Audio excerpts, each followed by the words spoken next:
Hello everybody and welcome to the Aftermath. This is for the Glover Teixeira Thiago Santos card. I hope you'll watch the War Room. There are some fights in mixed martial arts that are kind of unpredictable and some that are very, very easy to expect what's going to happen. And that was one of those fights. Just the way that these two guys matched up. Bit of chaos, a lot of power from Santos, Glover getting caught early. Anyway, we'll get into it, but it was a very predictable fight and it played out pretty much as we all expected it to. I'm just going to touch on one of the fight on the card before we get into the main event, and that is the GIGA CHIKADZE fight, because this was it was such a clean we see this time and time again, don't we? We see people get hurt to the body and then that arm drops. So there we go, there's the body shot. And you see immediately the arm come down. And the thing is, when you've been striking for a long time, like CHIKADZE has, you get used to reading the expressions on people's faces. I mean, you'll catch people in the gym, with a body shot and not mean to with any particular power in it, or just catch them right and knock the wind out of them for a minute. It doesn't take a lot, honestly. If you catch somebody at the right time, when they're moving, when they're breathing, in the right spot, it can be quite debilitating. And you see CHIKADZE recognize this immediately. And what's nice is that he goes for it as he recognizes that the body's hurt. Watch his eye line here. He looks straight down, like he makes it clear that he's looking at that particular target. Like that's intentional. Like he's not trying to hide that at all, because this next kick that comes is definitely going high. So that game that's being played with the eye line here, we see it in high-level strikers. We saw it with Anderson Silva against Vitor Belfort is the obvious one, where Vitor Belfort was expecting the low kick and got front kick to the face, knocked out. I'm just going to play this through slow-mo so you can just watch the eye line shift. So there's the body kick. And Giga's known for this. He knows that hurt. So watch his eye line. Eye line goes down. I'm coming to the body, and then comes straight over the top. And what Simmons had the choice of doing in that moment is, let me just change this. Simmons had the option in this moment. Oh, hang on, I'm going the wrong way. When he saw this leg move, what is he doing? Is he defending his body or is he defending his head? Like, he pulls his body away so you can see how much he was impacted by the initial kick. You can also see his lead arm sweeping down as if he's going to try and catch, divert, parry a kick that's going to the body. But he's also kind of trying to cover his head as well, because he also knows that like his whole side is vulnerable here. This could be coming. Let's have a look at the targets. He could be going inside leg, body which is already hurt, or clearly the head target. So there are three things that he's trying to cover with, a guard that's not very long. You're making an option there. So like by pulling his hips away, he's trying to get out of the range of this kick. But the other thing you'll also notice with Giga, and the reason this is so nice, is that he moves in to cover distance. Like if he throws the kick at this range, he's probably going to make contact with the lead arm. He's probably going to land around here with the move forward of his hips and the length of his leg. He's probably looking at just about touching the body with his toes. But if you watch how he drifts forward, watch the lead leg. Big drift forward, knees here. It's going to move to here, straight through. So the option and the drive of the knee, which at this point could still quite easily be coming to the body.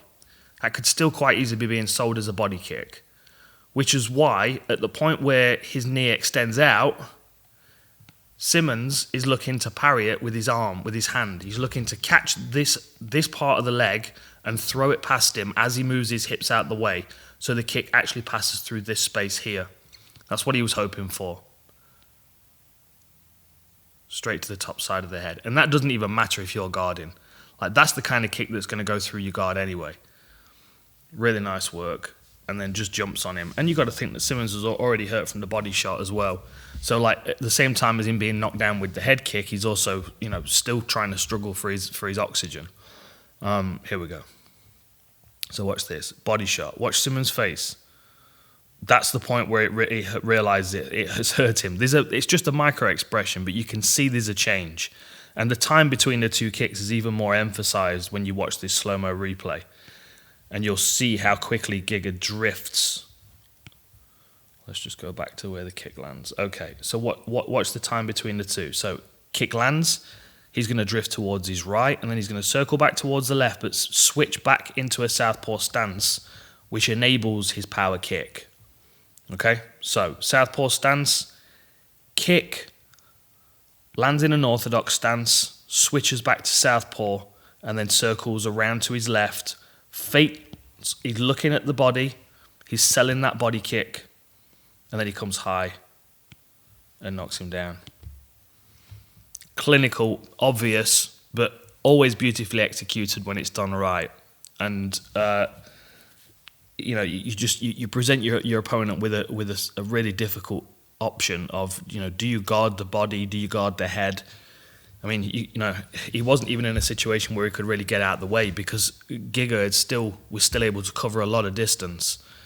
So anyway, a great performance by Giga Chikadze, as we would expect if it's kept in the striking range.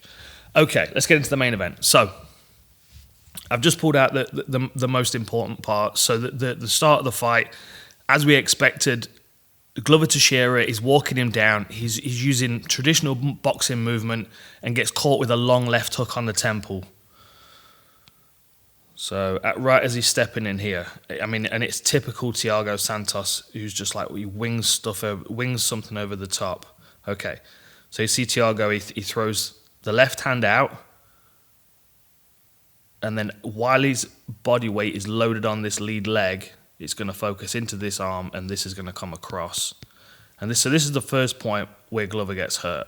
Bang, there, right in the temple. So Glover's rocked at this point. He presses forward, gets into this position, and doesn't get the takedown. Still taking shots here, still hurt. Goes down, scrambles, as we've seen him do before, taking elbows to the side of the head. I mean, this part, not quite here, but in a moment, is echoes of the Carl Robertson fight. Manages to get the takedown, and I mean, obviously there's some scrambling here. Oh no, this is an important part actually. I do want to cover this because this is relevant to the finishing sequence when he actually gets the rear naked choke. Okay, so obviously, as we know, Santos is very difficult to take down. He scrambles well, he uses the fence well as well. Okay, so this is important because first of all, no one wants to be taken down, but certainly no one wants to be lifted up and taken down like this. So Glover's got a good body lock on here. What Santos needs to do is he needs to bring his hips towards the camera, this direction. He needs to bring his hips towards the camera, and he needs to hand fight here. He needs to push away with with his hands and try and break the grip. But Glover's able to get his hips in and lift him before he's able to do that. Lifts him and then slams him onto his shoulders. He catches his fall, slams him onto his shoulder and mounts immediately. Okay, that's a bad sequence for Santos straight away. He gets picked up, he gets suplexed or slammed, and then he gets mounted. And then Glover kind of does what he does. He keeps top control, he rains down shots. Just one thing to note here as well, because this is important to the finishing sequence. So Glover's mounted here.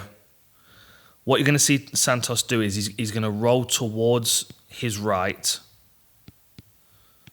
and he's going to use a nice elbow knee escape. So watch, it's difficult to see from this angle, but we're watching his right elbow here. That's on Glover's left knee. See, I've been working on my left and right for you. So what he's going to do is he's going to bridge, he's going to create some space, which forces Glover to base out, has to put both of his hands down, and then Santos does a nice basic elbow knee escape that brings his bottom leg through, and then he kicks his hip over, and he's back in half guard. It's very basic, I know, and I know a lot of you watching will know that simple elbow knee escape. When you're in mount, you turn to one side and you slide down your own body with your elbows to push your opponent's knee away. At the same time, you're bridging to kind of create a bit of space for yourself. Also helps when they're basing forward. That's important for a later sequence, which I'll come back to as we get to the finishing clip. Okay, so what? 2 minutes into the first round, and Glover's been rocked.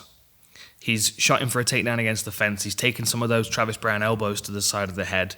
He's managed to finish a takedown with a bit of hustling, picks up, slams Santos, and mounts immediately.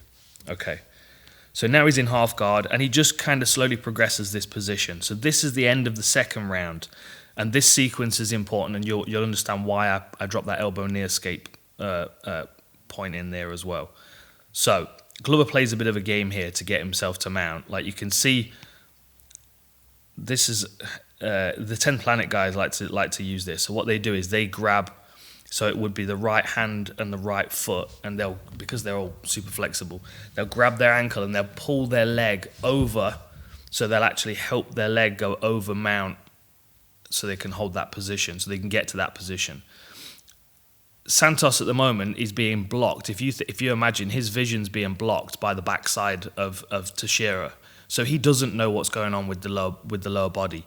He's trying to keep this knee up here to stop Glover mounting, but it's almost like having somebody on your back. Like you don't know where the next arm is coming from to attack your neck, which is why people are always trying to control wrists when they've got somebody on their back. Glover here is just trying to be reactive to what he feels because he can't see anything. So what we'll see is, I'll just pull it back a little bit. I'll play it through slow-mo first so you can watch, because it's quite beautiful what he does. So Glover's playing a little bit here. And then watch how he just nips his leg over to mount in a second. Just a little push on the knee, and then he's over. Okay, right. Let me just go back.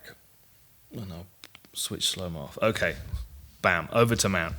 Right, now watch how Santos turns this time around. That's the mistake he makes. So in the first round, when he's fresh and he's just been taken down and he's trying to do the right thing and his technique's on point, he turns to the same side as he's turning right now. He's turning to his right shoulder.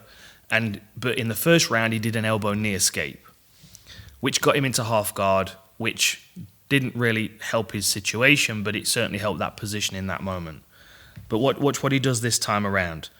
So in this moment, instead of using his elbow to escape the position, he actually comes up and posts on his elbow, which allows Glover to lift some weight. Watch how Glover lifts some weight off this leg.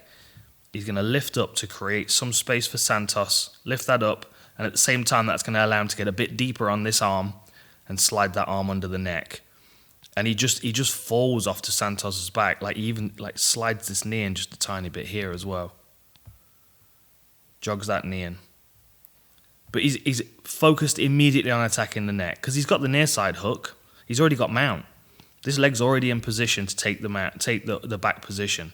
He lifts the knee up to create some space for Santos to turn and slides his other knee forward as he gets the choke sunk in. But the key here is look at the time. There are 7 seconds left. And we very rarely see fighters get saved by the bell in this way, but this was definitely 10 more seconds and he's probably asleep. So that's Glover coming out of the second round. Santos still on his knees at the end of that second round, trying to regroup. And everything that we expected to happen up to that point, including the Santos camp, had already happened. They'd caught him early and hurt him. He'd been taken down. He'd been mauled on the floor by Glover Teixeira, who's got this very... It's an oppressive, but it's an active top game. He's not holding positions and pinning people and putting most of his weight on them. He kind of floats on top of them because he doesn't really mind where they go. He's happy for them to move as long as they're underneath him while they're moving, and he just keeps maintaining that top position. He's always the higher man. Okay, so beginning of the third round, Glover comes in for a takedown. Now he's got the confidence of the first 2 rounds under his belt.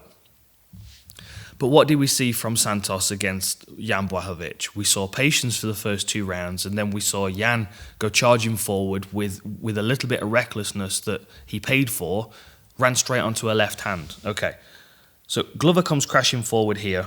He knows that as long as he can get this fight to the floor, he's able to dominate Santos. He's already proven that for 10 minutes, and it's probably not going to get any better for Santos. So Glover comes rushing in. Santos, with his signature takedown defense, shrugs him off and throws a long hook that clips Glover right on the inside of his guard. And the cameraman's trying to catch up here with the shot.